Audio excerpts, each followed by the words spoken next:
Well, I think after more than 20 years of dealing with the North Korean nuclear issue, we have to accept that North Korea's nuclear ambition is central to the survival of their government. They have invested not just a lot of energy and time, but they've really put a lot of their national character into this program. And I think that they believe it's their ultimate trump card. It's their ultimate guarantee of survival. So they're not going to give it up easily, and they would only trade it for something of equal value. And it's hard to imagine anything of equal value other than the kinds of security assurances and economic prosperity that might provide an alternative pathway for their survival. So I think we have to begin with the realization that their nuclear program is integral. It is central to the whole survival of the Kim family dynasty. And it's not something they're just going to trade away lightly.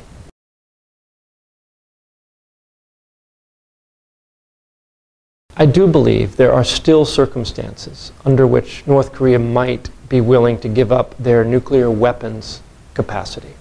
And I'll be very specific that I do not believe we can ever achieve a denuclearized North Korea if you mean giving up all of their nuclear potential. But in terms of fissile material and weapons, I think there are circumstances under which they might give it up, but it would only come at the end of a very long road, at a time of normalization with relations with the United States and South Korea and peace. Even then, I think it's unlikely they would give it up, but I think you could imagine a North Korea in a similar position to Iran, with a nuclear capacity which is latent but not fully realized.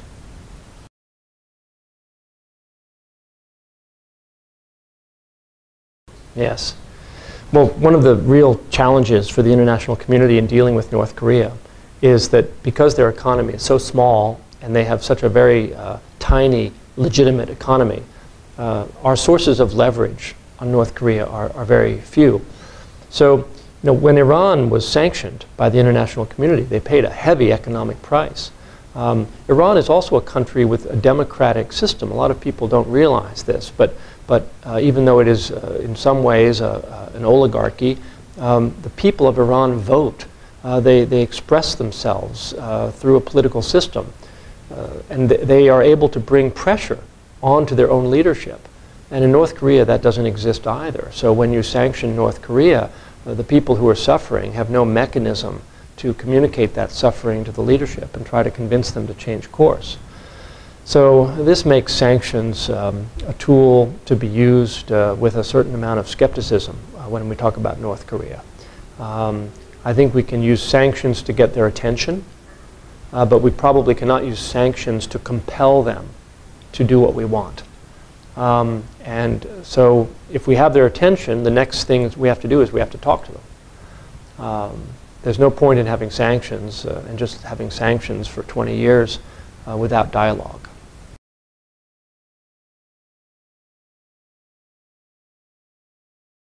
Well, in my experience, senior U.S. leaders like to work on problems that are solvable.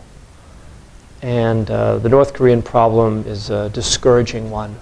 People have been working on it for a long time, and they've tried many different approaches, and nothing has worked. So I think many senior leaders in America are fatigued.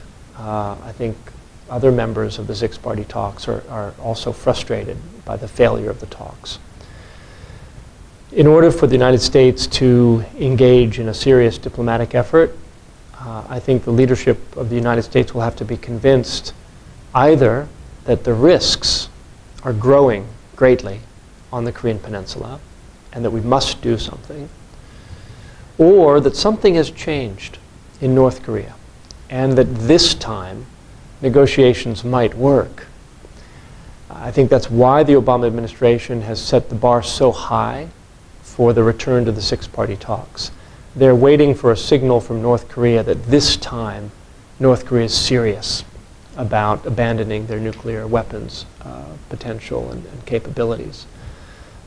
Unfortunately, I think that the United States would have to wait a very long time to get such a signal.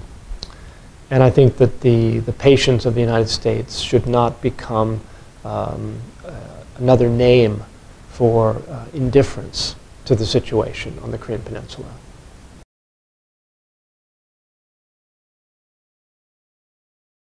Well, I mean, you know that in a technical sense, proliferation is the spread of the nuclear technology, and denuclearizing North Korea would involve dismantling and eradicating their entire nuclear capability.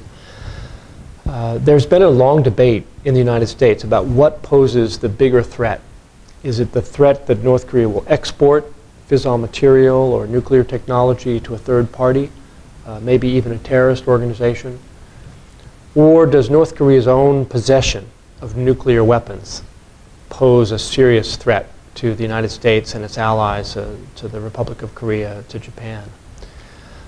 I think most American strategists and most American leaders are not satisfied with only preventing North Korea from spreading its nuclear technology. That may be our near-term concern, sort of the highest probability risk. But even if we were successful in putting in place a quarantine around North Korea that prevented them from ever exporting nuclear technology, as long as North Korea possesses nuclear weapons, it's a threat to our interests.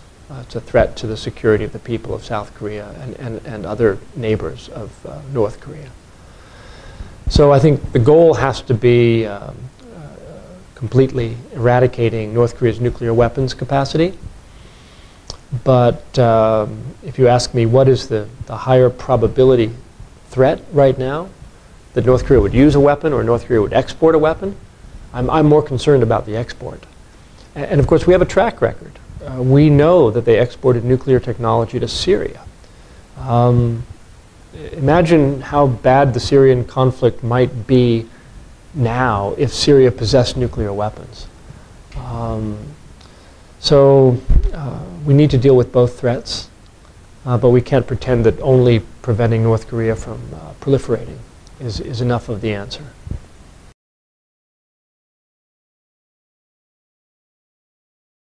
Well, let me say something a little controversial. I mean, I think the six-party talks have never really been a framework that was meant to be multilateral. It's a multilateral opportunity for bilateral conversations. Conversations between North Korea and South Korea, between North Korea and the United States, between China and the United States. A six-sided table with 5 languages being spoken is a very difficult negotiating table.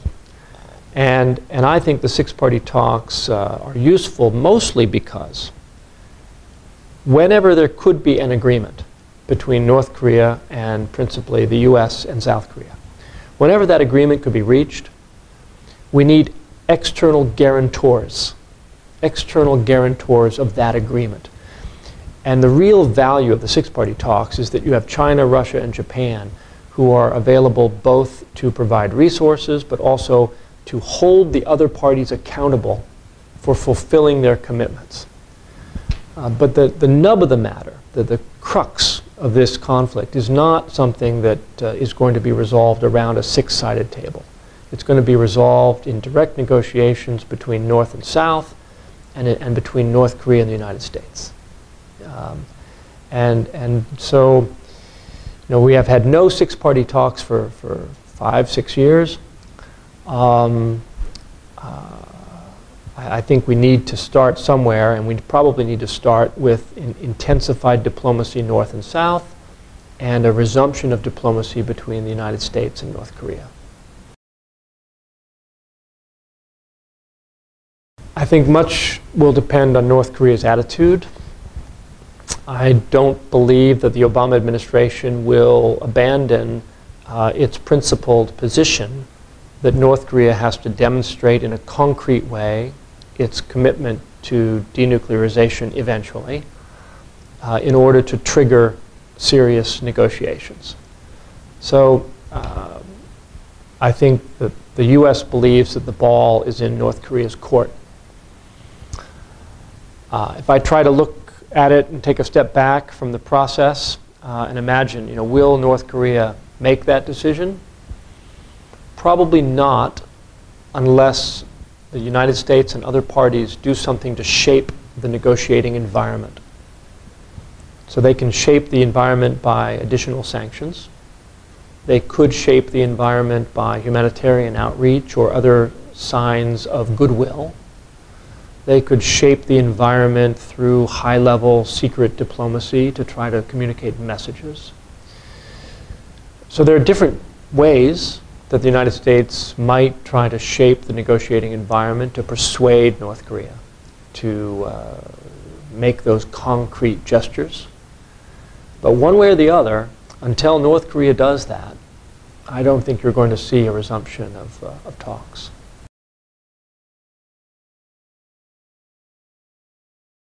Well, I mean, obviously, I cannot speak for the Obama administration on this, and I think they've been reasonably clear. I think Ambassador Glyn Davies has been reasonably clear. But I think what the United States is looking for is that prior to the resumption of six-party dialogue, North Korea needs to take certain concrete steps, and among those would include freezing activity at Yongbyon, suspending uranium enrichment, bringing that under some sort of international monitoring by the IAEA or other body, suspending missile testing and nuclear testing for the duration of the talks. These are certain core minimal expectations that the United States believes the North must fulfill to demonstrate a very sincere commitment to the eventual goal of denuclearization. I think that the United States would be prepared to have some flexibility on the timing of these various steps. If the North announced a public suspension of missile testing and nuclear testing and shut down Yongbyon and told the six parties, look, when the six-party talks resume, you may send inspectors to Yongbyon, we'll work out the timing. I mean, I think those kinds of details, diplomats can be clever about negotiating.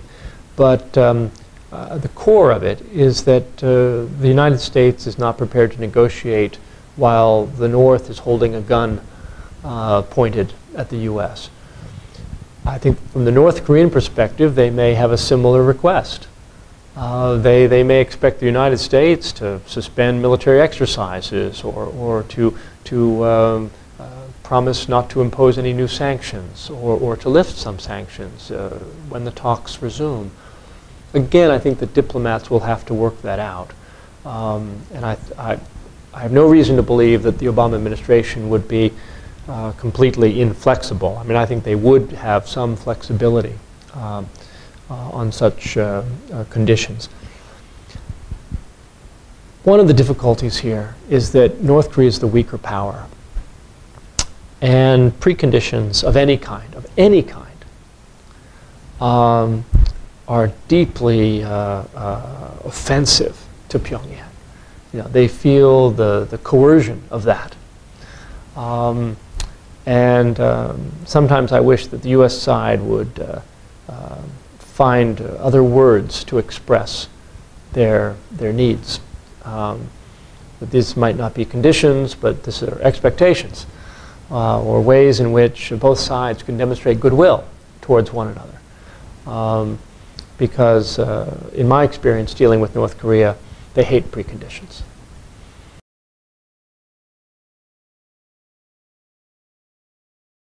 Well, I think the real tragedy of the Leap Day non-agreement is that there was never an agreement. And since there was never really an agreement, but perhaps the U.S. thought there was an agreement, when the North Koreans made clear their determination to proceed with what they called a satellite test, the United States felt betrayed. Disappointments in diplomacy are common, but a feeling of betrayal, that's a little bit more rare. And truly, the Americans felt betrayed. They felt that the North Koreans had dishonored themselves by breaking an agreement, which, as far as I can tell, was never made. So frustrations in diplomacy should not be used to deter the United States from re-engaging. John Kennedy said in his inaugural address that the United States should never negotiate out of fear, but it should never fear to negotiate. The United States is a strong, dominant military and economic power in the world. Surely we can choose to re-engage with North Korea, one of the weakest, smallest countries on the planet, without fear. And we can negotiate not out of fear, but out of the pursuit of our own national interests. And if we have hurt egos because the North Koreans lied to us, well, get over it. Because the North Koreans lie to a lot of people. And we have to deal with that. If we trusted them, we wouldn't have the need for such negotiations, right? You have an urgent requirement to deal with North Korea, not because we trust them, but because we don't trust them. We don't trust their intentions. And the only way to build trust is by taking small steps. As President Park has said, step by step, making promises that are achievable, making commitments that are doable, and then judging by performance.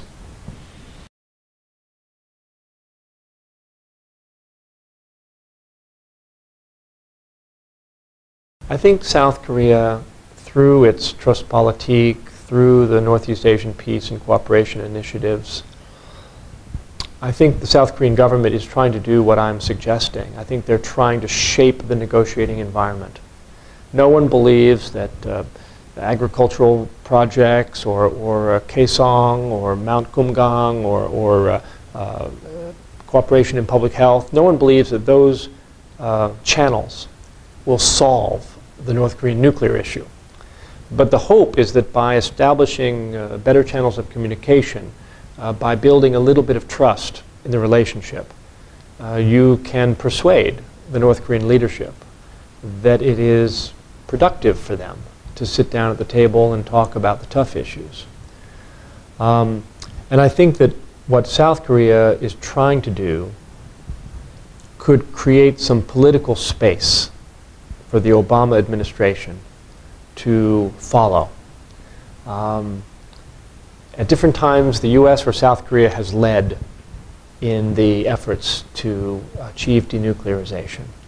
Right now, I think is a time for South Korea to lead, because I think the U.S. government is occupied elsewhere, and the Obama administration has reached a level of frustration with North Korea policy that means that they are unlikely to be the leader with new ideas.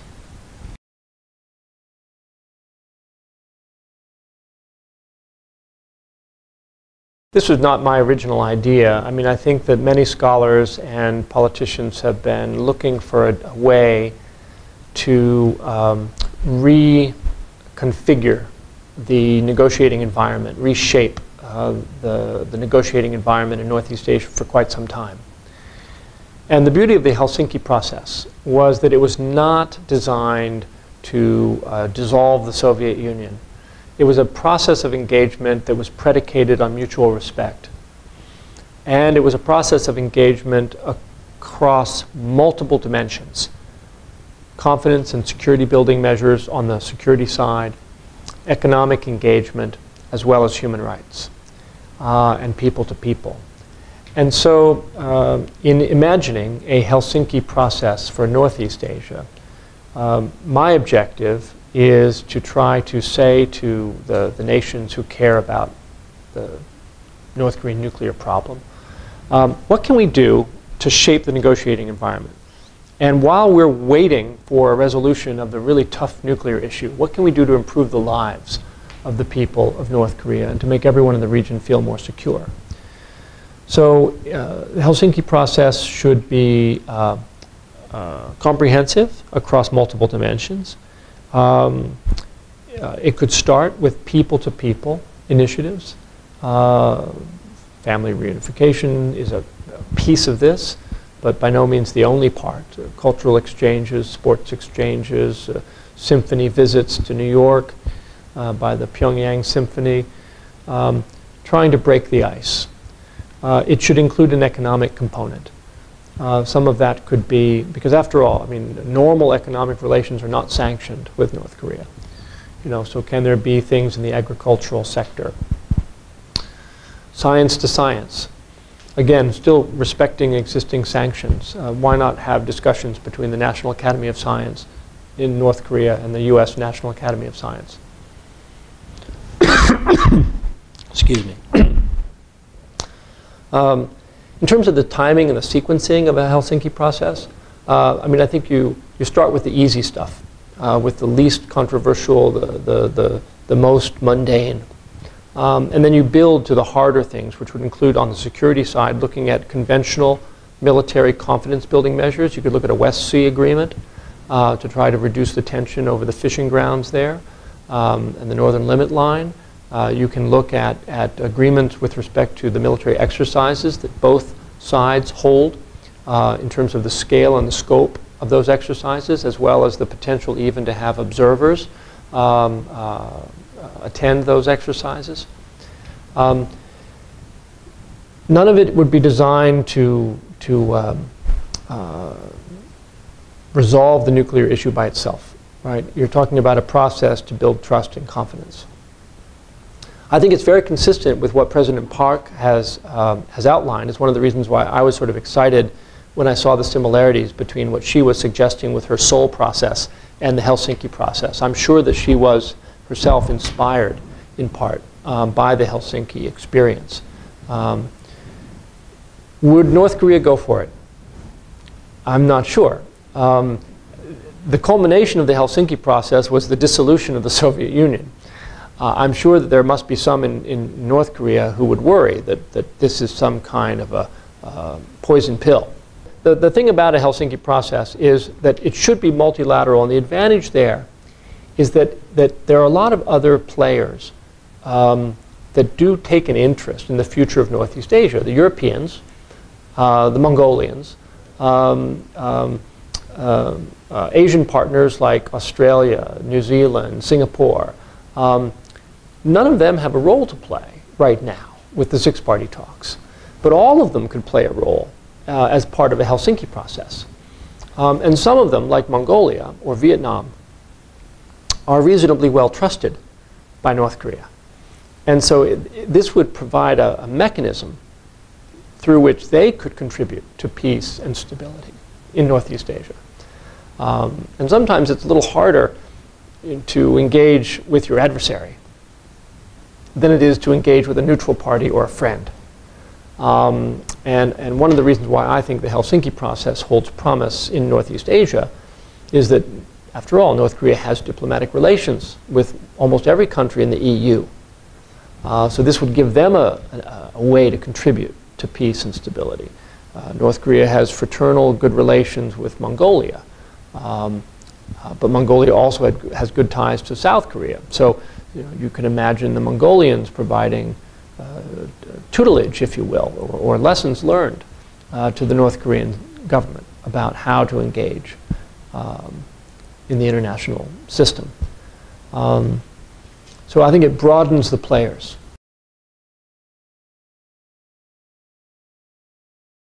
And I think that the South Korean government should be thinking about the nation's youth as it imagines how to approach North Korea. Reconciliation begins when you stop doing harm to one another. Right? The first step is to stop doing harm. And then the next step is to try to deepen mutual understanding. And a third step is when you try to atone for mistakes of the past and build a future together. And right now, we are unfortunately still at the first step, stop doing harm. And it's a reciprocal obligation. So the North Koreans need to stop doing harm to the South Korean people, whether it's Waipito or Cheonan or provocative actions like missile tests and nuclear tests. South Korean people need to approach North Korea with a spirit of reconciliation. One that says we recognize that we are one people, and so we don't want to do harm to our brothers and sisters in the North.